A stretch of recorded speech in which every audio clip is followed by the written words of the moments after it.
Walking each other home is an exploration of the many ways we cultivate wisdom, compassion, and love in our lives. Mirabai Bush talks with some of her many diverse friends about what they're learning now from their spiritual paths and practices. If you would like to support this podcast, please visit BeHereNowNetwork.com/Mirabai. Hi, everyone. I'm Mirabai Bush. Welcome to Walking Each Other Home. Our guest today is the perfect guide to this theme of walking together. He's just written a book in which he says that we're all on a journey of spirit here on planet Earth, and we can help each other along in many ways. Come out and take me by my hand. Our guest is John Densmore, well known as the drummer for The Doors, and now author of The Seekers, Meetings with Remarkable Musicians and Other Artists. He's also written other books, poems, plays, and music, and been an actor in plays and films. I first met John at a dinner with Ram Dass and some others, and as the dinner was about to begin, he pulled out a drum and recited a Jim Morrison poem. It was divine. So John's going to read some poems for us today and talk about the book and other things. So welcome, John. Thank you, Mirabai. So since I talk so much about silence in this book, I thought I'd do this interview without any words. It's perfect. Here we go.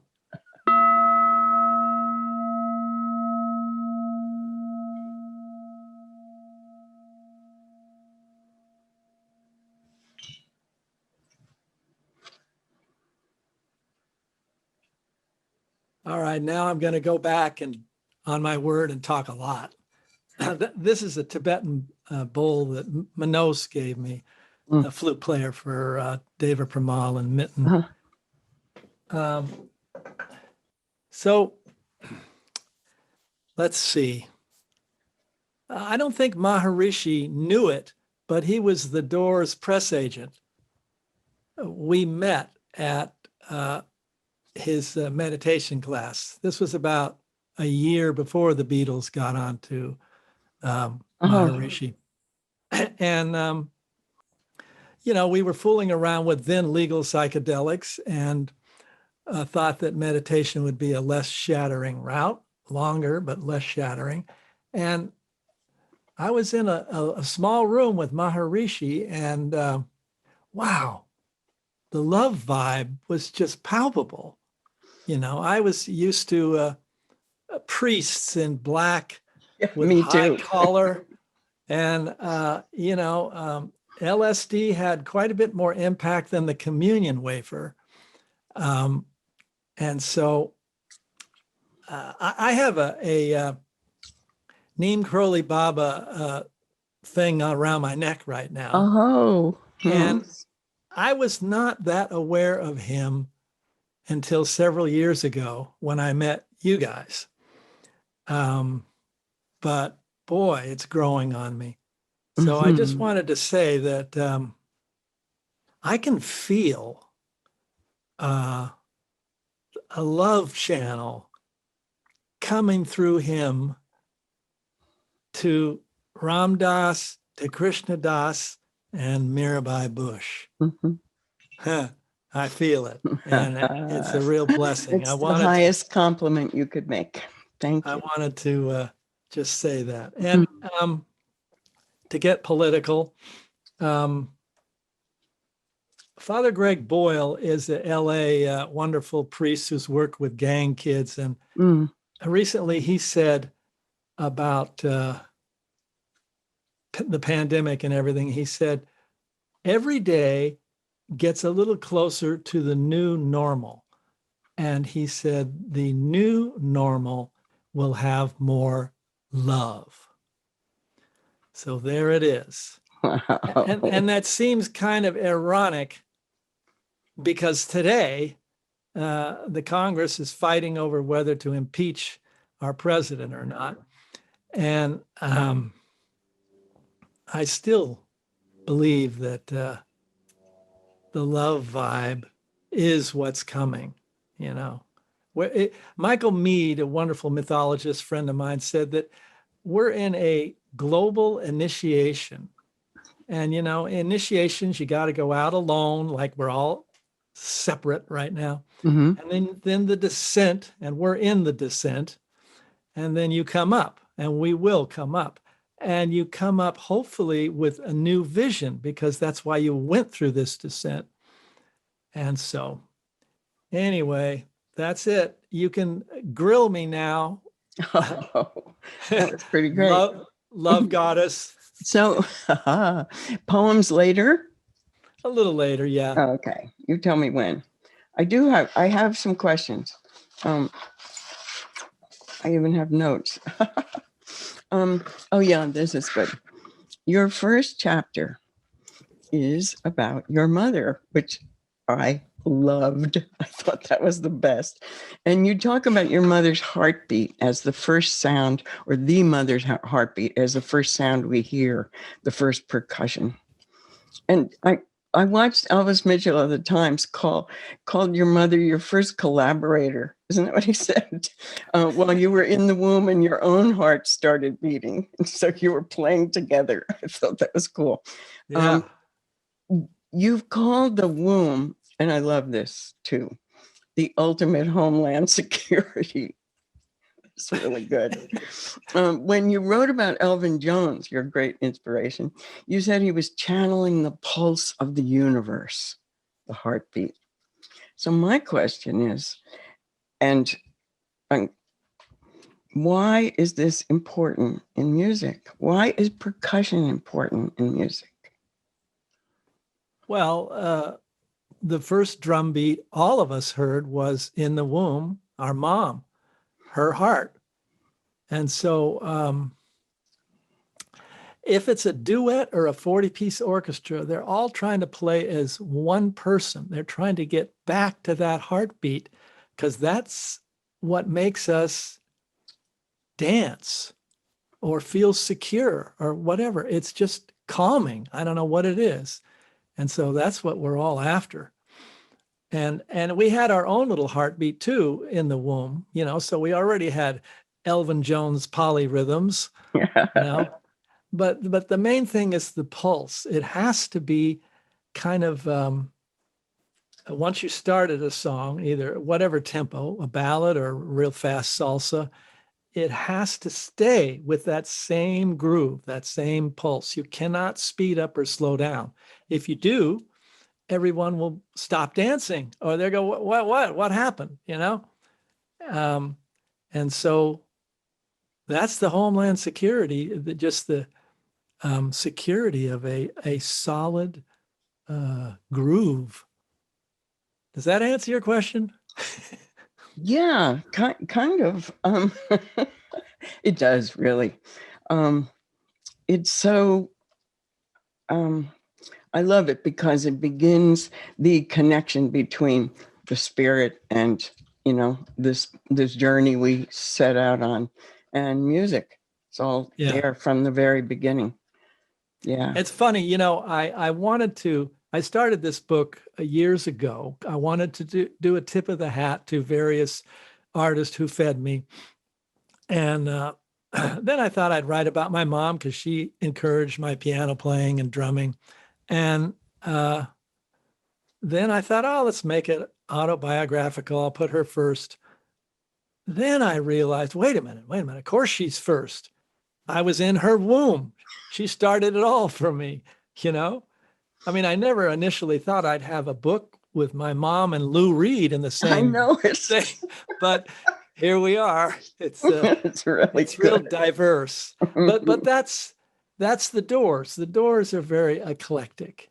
We've got blues and flamenco, and Jim knew every writer on the planet, and I had jazz, and that's the melting pot.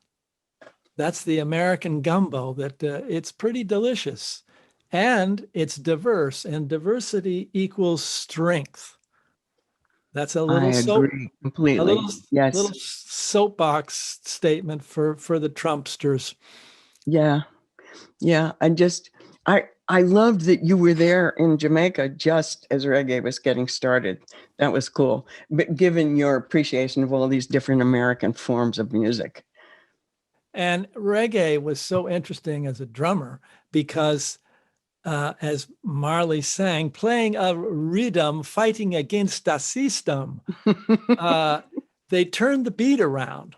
I mean, rumor is that they heard it up in Florida, broadcast on a little radio, and they thought the beat was the other way around. Well, whatever made them kind of flip the beat Mhm. around, it's I don't know. It kind of, for drummers, it rearranges your brain cells a little bit, and it's really wonderful. And then, of course, Marley's visionary lyrics are just so worldly and humanitarian. Yeah, Just love absolutely. him.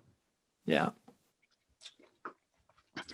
Well, now I noticed all through your book and in your playing that the role of silence is really important to you. You write about the silence and space in Willie Nelson's music. I loved that Willie was in there. Um, and about the balance between silence and sound. And you wrote that it's about breathing in and breathing out, which I know more about than I do about music. You wrote your science mentor, Neil deGrasse Tyson, saying that dark matter, the space between stars and planets, is as important as matter. And so, would you talk about this and the space between notes? Why is it important in music? You know, if you look at musical notation, it's just a bunch of math, really, all those notes. What turns it into music is the feeling you put in between the numbers. Really, you're just counting when you read music. But that's why the space in between each beat is so important. Like to a drummer, if you're pushing the beat, then it's kind of polka or militaristic. If you're laying back, then it's the blues. You're waiting to the last second to play the next beat so the sadness can get in there, you know? And so it's like Gustavo Dudamel is the new young conductor of the LA Philharmonic. Yeah. I could not believe it when I saw him conduct, and he finishes 20 minutes of Beethoven, a lot of sound. And then he's still holding his arms up in the air, so we know we're not supposed to applaud yet. And for a full minute or two, there's silence. Oh my God, glorious silence. And then he puts his hands down, and then we applaud. I think there's a sentence in there I'm rather proud of in his chapter, something about if out of Neil deGrasse's black hole, out of silence, music starts, a rock song or a symphony orchestra, doesn't matter. If it's quality music, whatever genre, then the silence after hearing it will be deeper. So that's that thing about hitting a gong and listening to silence. It's meditation, and there's something deep in there. And Ram Dass talks about it a lot in his stuff. I think I quoted him about, and Gary Shandling talks about in the silence. So there's something in there, and you know about it more than anybody, Miss Mindful. Well, I'll tell you, I know more about it now than a few years ago because after writing that book with Ram Dass, since he has aphasia now, and so there are these long pauses, right? It was amazing. Just I was completely comfortable with it, of course, because I've been with him so much. But I would just like drop into the silence, and engaging a subject like death, or like we're talking about the spirit, the life, having those silences between the words was such a gift. Maybe I should read that little section you wanted me to read. Oh, yeah. Oh, about Ram Dass. That'd be great. Yeah. Should I do that? Yeah. Okay. That'd be great. Let's see. Yeah, you said page 177. It's the beginning of his, Yeah, right. Okay. All right, here we go. Ready? Yep. Chapter 23, Ram Dass, Wheelchair Mystic. The quieter you become, the more you can hear. Unfortunately, I met Ram Dass, the author of the best-selling countercultural Bible, Be Here Now, after he had his stroke. Or maybe the timing wasn't so unfortunate. As he said, my speech pattern was severely impaired, and I considered not speaking publicly anymore since the words came so slowly. But people insisted that my halting new voice enabled them to concentrate on the silence between the words. Sound familiar? The silence between the sounds of music makes the music breathe like human beings. I'm certainly not the fastest drummer in the world, but my exposure to all genres of music, classical, rock, blues, folk, country, has taught me to play with as much attention to dynamics as possible. Dynamics elicit the maximum emotions from the listener as well as from me. If you play with the full palette of sounds, even down to silence, you produce anger and peace and everything in between, the total human experience. Quoting Ram Dass again, now that I speak more slowly, people tend to finish my sentences for me and then to answer questions for themselves. Though I once used silence as a teaching method, it now arises without my control and allows for a sense of emptiness, an emptiness that listeners can use as a doorway to their inner quiet. The quieter you become, the more you can hear. Isn't that the transcendence we're all looking for? Through music, books, art, we're trying to stop time and get a little relief from the rat race.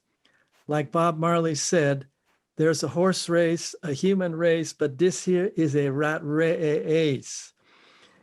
Even in comedy, another art form, some of the best comedians are reaching for the same thing. In an interview, the brilliant comedian Mark Maron said to the comedic genius Gary Shandling, I think you've changed the game with how the audience is willing to let moments sit with comedy. You and Rip Torn would just stand by the monitor on the Larry Sanders Show and nothing would be said for 20 seconds. And of course, in TV, dead air is nothing short of death. The truth actually is in the silence, Gary responded. So coming back to the other problem in life, people are afraid to have Gary stopped talking for about 10 seconds. Silent moment like that there, then stopped again. Remember, this was an interview, but Maron was right there with him. Gary finally continued, and in the silence right there is all the truth and all the wisdom in the world. You got to stop talking, jumping up and giving your opinions quickly. Why is that? Maron asked. Addiction to preventing one to have to discover the true self, a defensive reaction to not having to go any deeper. Art brings these truths to the surface. Or, as the equally brilliant record producer Rick Rubin said, music has altered my consciousness. It takes me out of myself. You can't even put into words its effect.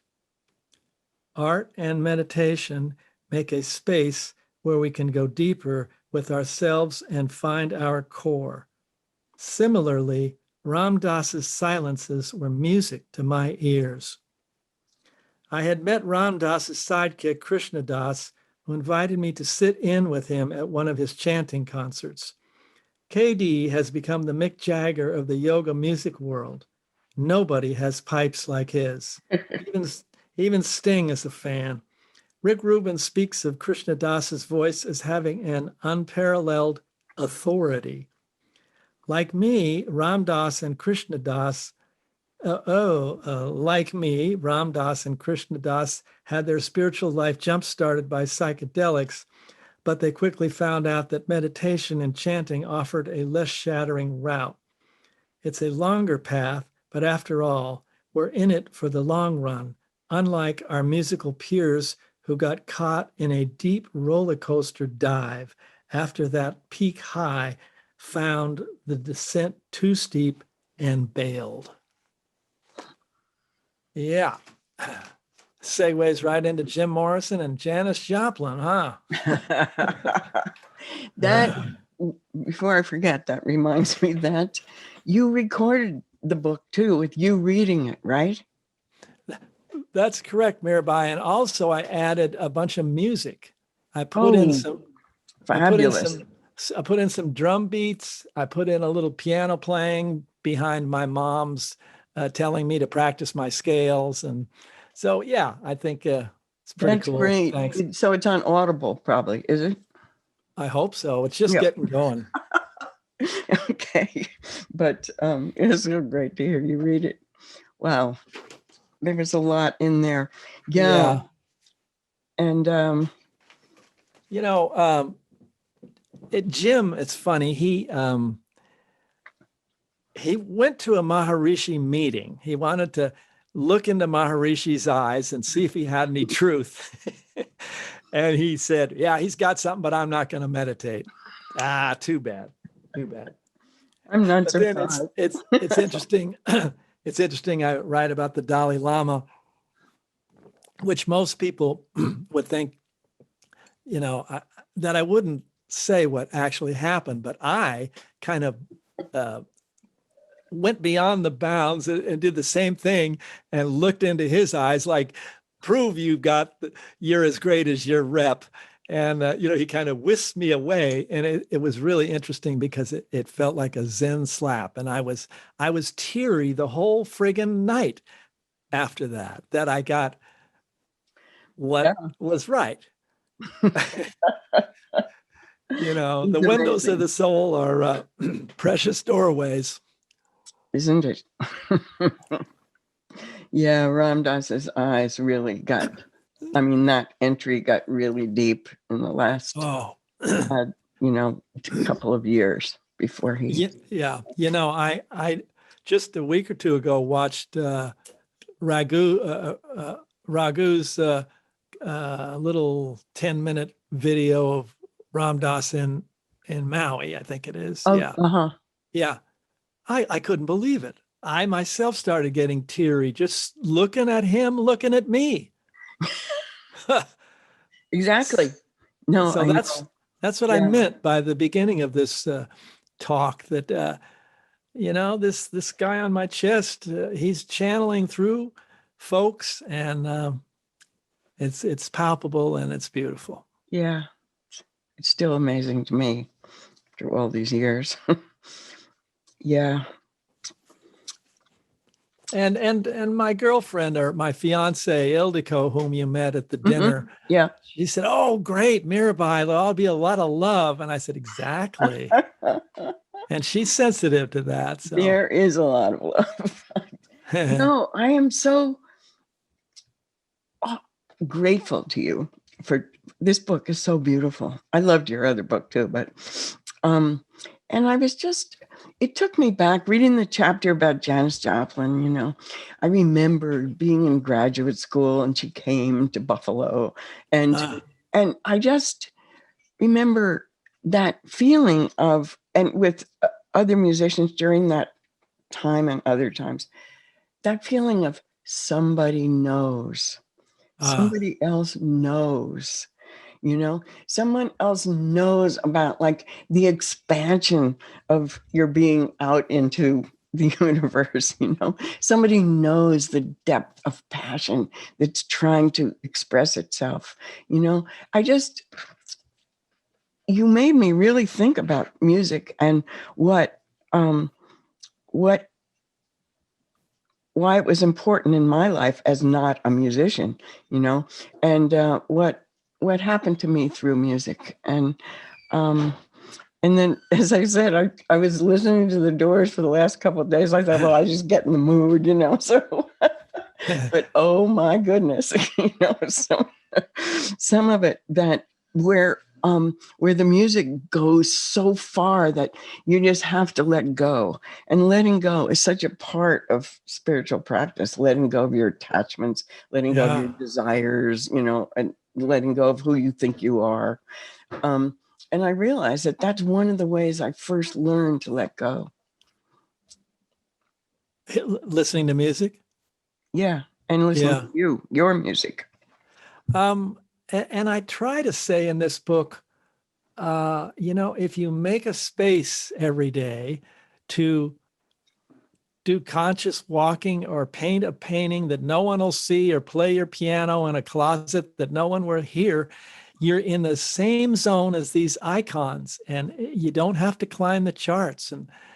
And we're all seekers, So I love that. I was going to say at the end, but I will now. What's gotten you through this COVID period? I mean, you do have a partner, and that helps. Some people are just by themselves, but it's been a struggle for everybody. And what has gotten you through? And I think it's important that you are a great artist, but you said in the book too that you don't have to be in order to have art be a help through on the path or during hard times. Yeah. Well, art has helped me through this, that's for sure. I did right at the beginning of the pandemic, I did a YouTube 15-minute poetry reading of like one Mary Oliver poem I'm going to read at the end of our little talk here. But several of those poems, a couple of hers, and poetry, is so, it's kind of like the skeleton of language. It's trying to go as deep as the silence in meditation. It's searching for the words that are just, I don't know what it is. Like, for example, Galway Connell, you sent me a photograph of his collected works. That book, I'm going to read one of those poems. I cannot read any of those poems without weeping. Now, what is that?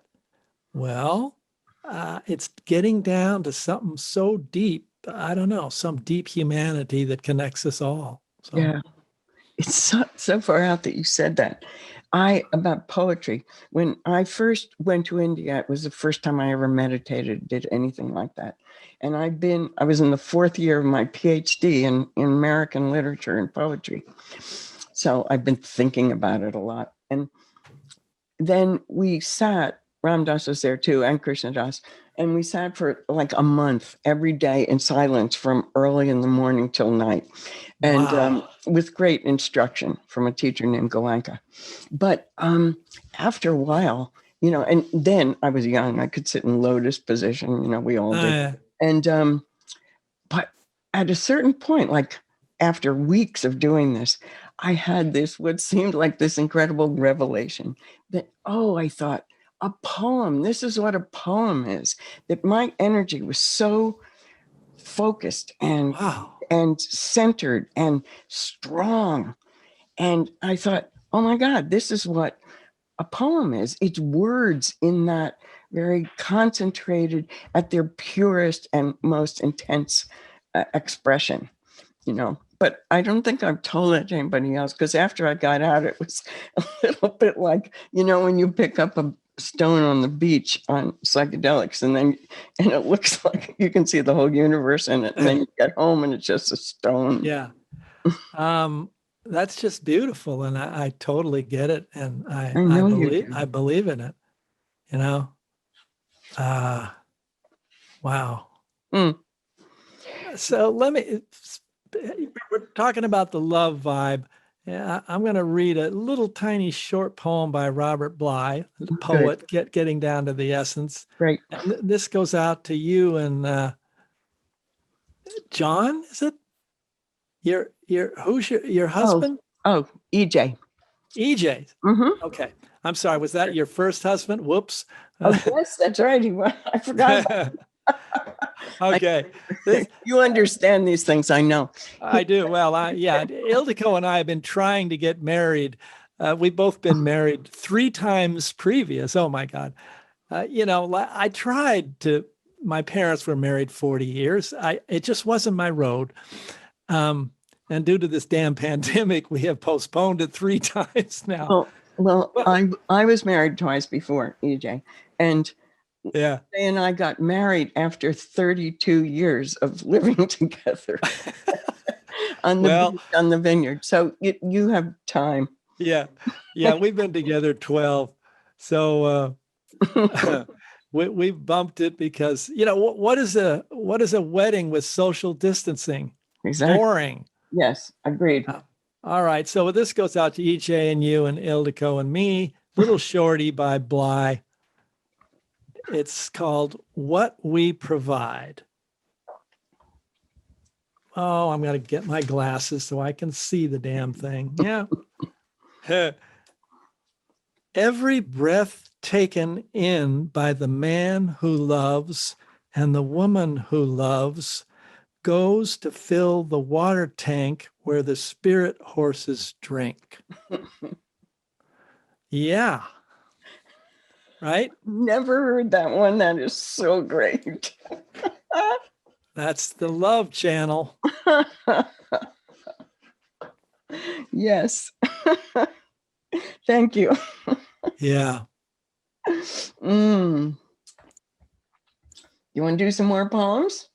Or well, all right. Since we're talking about how powerful poetry is, this is a Galway Canal poem, and I think this kind of sums up my entire new book.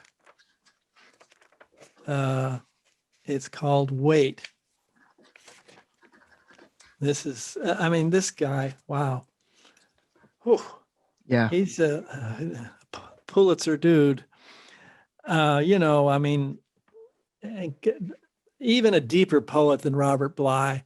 God, he gets to the essence.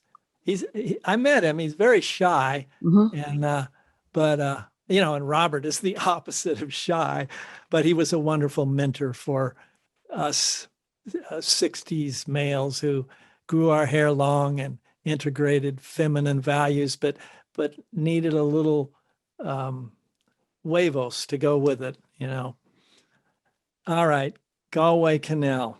It's called Wait.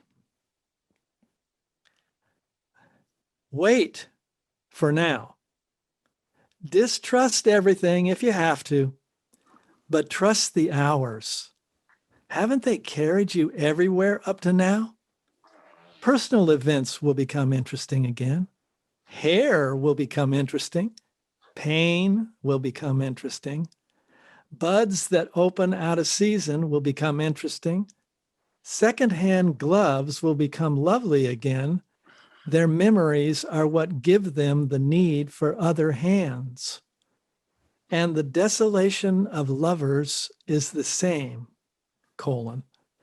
that enormous emptiness carved out of such tiny beings as we are asks to be filled. The need for the new love is faithfulness to the old. Wait, don't go too early. You're tired, but everyone's tired. But no one is tired enough. Only wait a little and listen. Music of hair, music of pain, music of looms weaving all our loves again. Be there to hear it. It will be the only time most of all, to hear the flute of your whole existence, rehearsed by the sorrows, play itself into total exhaustion. Oh, that covers it all. Oh, you know? Oh, Yeah. yes. Yes. Wow. Yeah. Your total existence. Mm. You know, it's almost like poetry, and poetry goes somewhere you were in your month-long meditation, and that's where music goes too, because music is nonverbal and poetry is so minimal, it's almost nonverbal. It's just direct hits to the heart, you know? And I can remember when I was I committed to meditating twice a day for, I don't know, 10 years or whatever. And in the middle of Doors recording sessions, Robbie, the guitar player, and I would make everybody stop, and we'd go in the vocal booth and meditate for a half hour. And they tolerated it, you know. But after doing that for a long time, like you, I did have kind of some, I don't know, Kundalini stuff going on in my youth. And I don't know. We're trying to get down to what Gary Shandling's talking about, something, the truth down there in the silence.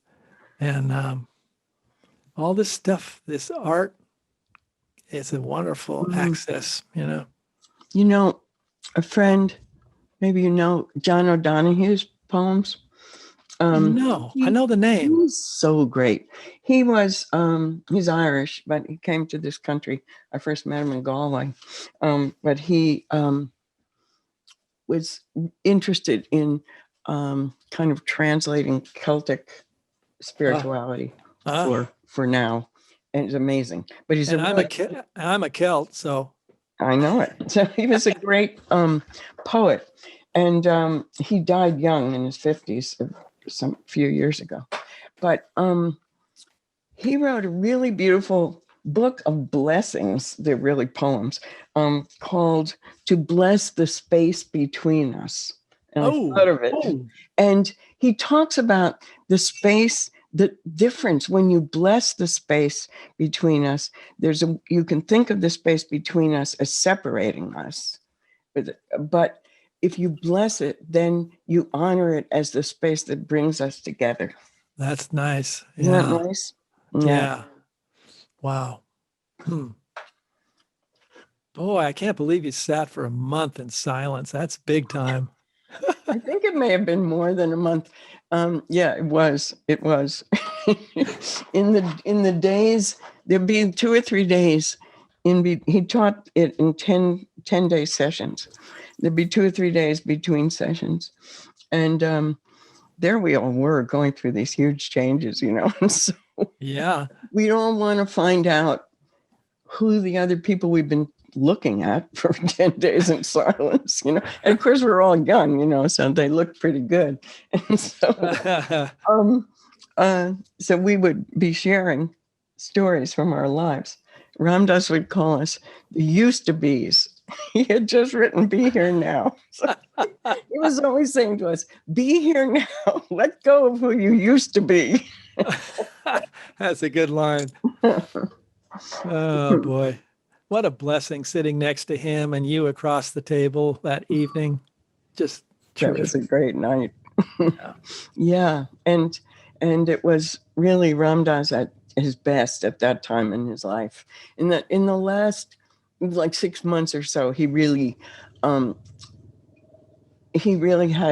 I shouldn't say less energy, because he always seemed to have energy pouring through him, but he couldn't talk as much, you know, and he was just weaker. So that period when you came was really great. Really great. Yeah, KD later told me that, you know, he previous to that, a week before, he wasn't talking to anybody for days, and you know, he was telling jokes. It was yeah, he was amazing. Yeah. I miss him, but I had a dream about him recently. I've only had one dream of him, and after knowing him for 50 years and spending the last couple of years of his life with him a lot. Right. It's kind of funny that I haven't had, but I had one. And there's more to come, and in it, we were sitting in a circle, as we'd often done, like leading a workshop or a meditation or something. And there was one person between him and me. And I reached behind that person and kind of touched Ram Dass's fingers with mine, And as soon as I did, I just went into like a state of such happiness and presence and calm, and everything is right. It's so beautiful. And then after a few minutes, I pulled my hand back and he leaned back. There's this person between us. He leaned back and I leaned back a little bit. And he looked right at me and he said, "I'm here." That was it. Nice. That's all I needed. Yeah. That's good. Oh, I think he is. Yeah. All right. So since we're telling secret dreams and a few things that we haven't said publicly, I had a dream of Ravi Shankar, who one chapter is on in this book. I'm going to say it. I might as well. I just dreamt that he French kissed me on the mouth. What can I say? I mean, it's just, I'm not gay, but so what was your response in the dream? Oh, it was, I don't know. I don't remember that. Only the dream was just that moment. That's it. But when I woke up, I went, oh, it was just, I felt blessed. So great. Kind of like those fingers touching. Yes.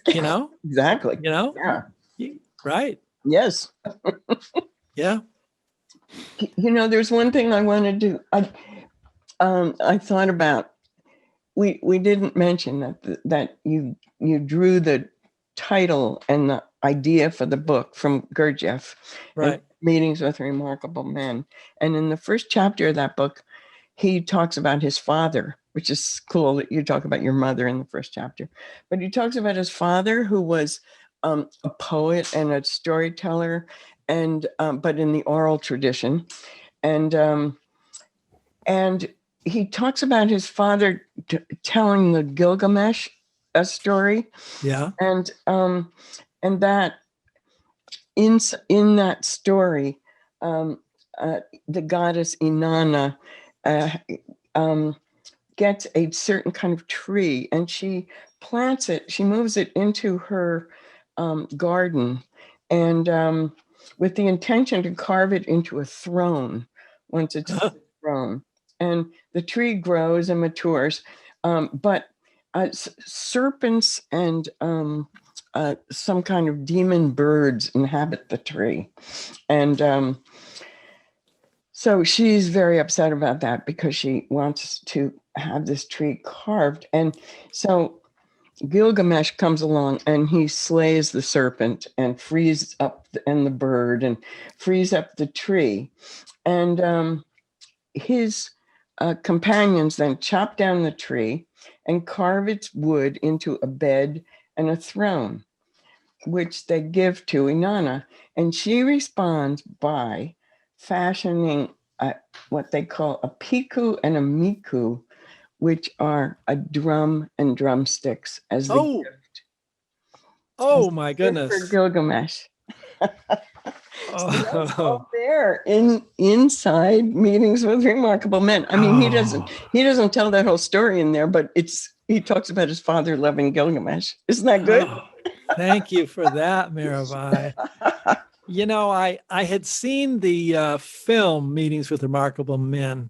Little Terrence Stamp was in there, and it was Peter Brook directed it, kind of a cult film, and I didn't really read the book, but now I've got this little antidote from you that I definitely, Meetings with Remarkable Musicians, it just hit me, well, there's your title, and I knew that from the movie that it was about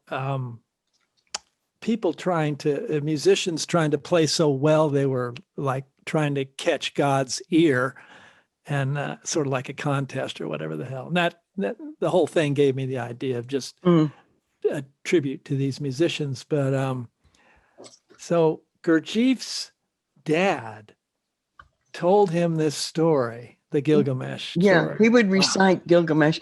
That was the way it was passed down. Yeah, right. And I forgot, but and they carved it into a drum and sticks. I love it. And these poets that you love are part of like this time. Gilgamesh has become among some of those poets. It's gotten renewed, Uh-huh. Yeah. So it's one of those stories. I remember Bly telling some Gilgamesh stories at one of the men's conferences. Uh-huh. So, which I want to say, I was in on that early, just like I was in Jamaica before reggae. And Robert said, it was just a few of us, said, if what we're doing here, going out into the woods and sharing feelings like women have always done, not watching sports and drinking beer, if this ever becomes a movement, we're in trouble. That's what he said.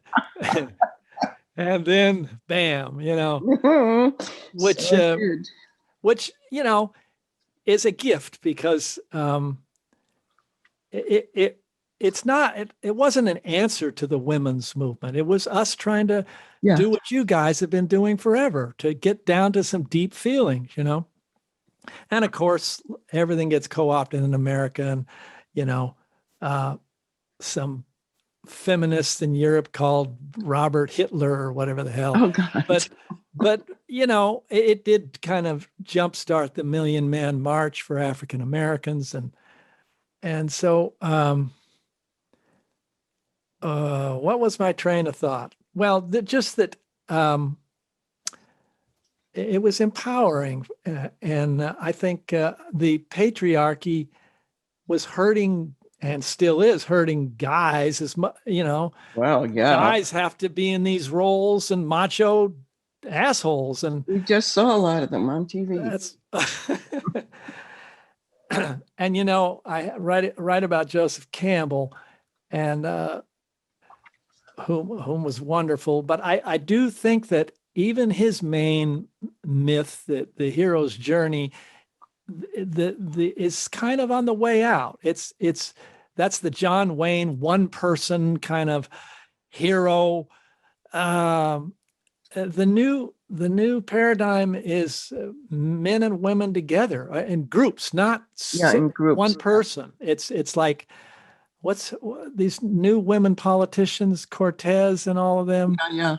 The squad. That's the Iroquois, whose government we copied. They were the real power was the grandmothers. They told who was going to be chiefs, and so that's pretty interesting. Yes. That's what's up ahead. Yeah. Look at these young kids who got so upset over the gun violence. I mean, wow. Yeah. They were being elders. When elders are people who look after the young people, and politicians are supposed to be elders. Yeah. And these young teenagers were standing up. That's the future. Groups of people standing up together. Yeah. All right, I'm off the soapbox. Sorry. No, that was great. Just the other night, I actually didn't see it, but the Dalai Lama interviewed Greta Thunberg, and she's still probably only, 16 or 15 or something. Right. But but there it is. And I thought I think it was Thich Nhat Hanh, I'm not sure, a Vietnamese Buddhist teacher, who said that the next Buddha would not be male or female. The next Buddha would be the community of seekers. Yeah. And did he use that word? I'm using it. I don't know. Well, he probably did because he probably said Sangha, which is the Buddhist Pali word for, it's usually translated as a community of seekers after truth. Yeah. Yeah. Yeah. This is fun. It was really fun. Circling the love wagons here. Yes. I was going to ask, what do you think you learned from doing this book? I felt like in doing that book with Ram Dass recently that I learned a lot in the process of doing it. And since you were evoking so many people who've inspired you, I'm sure that working with all that material brought up lots for you. What do you think of it that way, as having learned something from it? Yeah, not until now, though. I mean, I can see how working with Ram Dass, and he's definitely a year or two away from crossing over.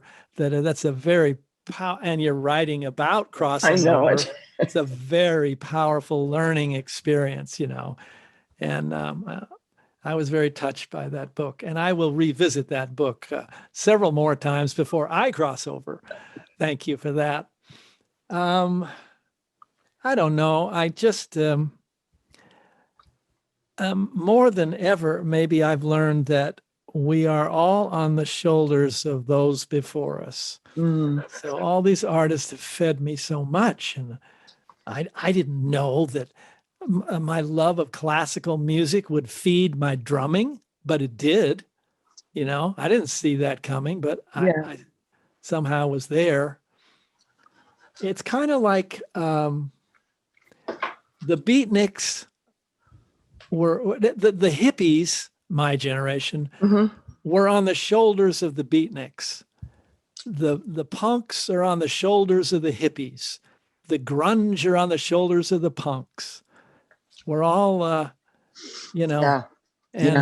that's how it goes. And it feels good to honor those people and mention that they've fed you, because, we're just channeling stuff. Maybe there's no new ideas.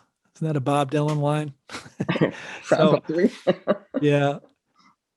So just much more love and admiration and gratefulness for people that have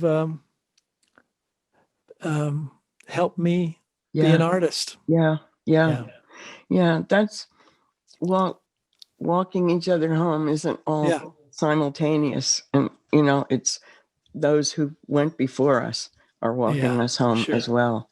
Yeah, for sure. And American culture hasn't really honored much those who go before. It's all about the moment and what we can now create, which has been great. But we're adolescent, we've got acne and we're trying to figure out how to do this. Yeah, I used to teach women's circles, not teach, but lead. And the Native people all, and other cultures as well, honor the ancestors, those who went before. So we'd go around the circle and each woman would say her name and the name of her mother and the name of her grandmother and her great-grandmother. Very few women knew names past their grandmother. And some of them even were forgetting their grandmother's names. So, now I'm thinking of my situation, same thing. I can picture the faces, but the names are kind of, so it's important. When I was writing the book with Ram Dass, I kept, of course, thinking about friends who had died, and then friends would die while we were writing, because we were both getting so old. And so I decided to make a little table altar kind of thing, with pictures of friends who had died. Oh, Because I realized I didn't want to forget them. I think yeah. it started with me thinking, oh, is anybody going to remember me? And I thought, I better get on this. So I put these, and I started out with, there's a few pictures. And then I'd stop by that table each day and just look at everybody and thank them for being in my life. And now it's like 3 or 4 years. And of course, at this age, the table is just full of people. Uh-huh. Yeah. Yeah. And including Ramdas now. But Yeah. but I do think honoring those, and I love that about your book. It really is an honoring of all those musicians and other artists who have, whether they knew it or not at the time they were doing it, have passed some wisdom onto you. And Right. I just think the whole act of writing it and doing it is important and beautiful. And, it's a sweet thing that you mentioned in one of our emails, early emails about doing this podcast, that I'm paraphrasing, but you were saying something like, well, I guess, we were supposed to meet in this incarnation, me and you. Yeah. And I'm pushing 80 and you're, I know it's not polite, but we're sort of around the same age. I'm ahead of you, my dear. Yeah. Okay. So 81. But what a blessing that in our third act here, we're connecting. I know it. It's really good. No, it's great. And then just a reminder, it just keeps on going, every moment. It's not, like kind of all downhill after a certain point. No. Yeah. No. Okay, well, maybe Mary Oliver can help us. Good. She always helps. This is it's about details and slowing down. I read this during my little poems for the pandemic, and I'm going to accompany myself with my African talking drum. Hang on. Okay, it's called The Summer Day. This is, of course, the wonderful Northeastern Pulitzer poet who crossed over just a few years ago. Yeah. Right? Yeah. The Summer Day. Who made the world? Who made the swan and the black bear? Who made the grasshopper? This grasshopper. I mean the one who has flung herself out of the grass, the one who is eating sugar out of my hand, who is moving her jaws back and forth instead of up and down, who is gazing around with her enormous, complicated eyes. Now she lifts her pale forearms and thoroughly washes her face. Now she snaps her wings open and floats away. I don't know exactly what a prayer is. I do know how to pay attention, how to fall down into the grass, how to kneel down in the grass, how to be idle and blessed, how to stroll through the fields, which is what I've been doing all day. Tell me, what else should I have done? Doesn't everything die at last and too soon? Tell me, what is your plan to do with your one wild, precious life? It's the best. So that's the meditation we need to do in this sequestered pandemic isolation, smell the roses, of course. And, incredible sadness over all the pain and death. But things that happen, there are reasons things happen. And the lesson here is, the greenhouse gases are down. Okay, there's something Mm-hmm. like we come out of this. Let's be aware of that. Maybe we can view things a little differently and learn from this rough stuff. So, yeah. John, thank you. This was so great. Yeah. I sure hope we get to hang out in the flesh. I It mean, will happen. I think in a year or so that'll be happening. Oh, I think so too. Yeah. I do. Yeah. But thanks. This is just wonderful. I got your message. KD sent his love. I mean, let's just close with that channel from Neem Crowley to Ram Dass to KD to you to me. Thanks for the blessing. Yes. Yeah. May you continue to feel it and be happy. And as he told us, love everyone.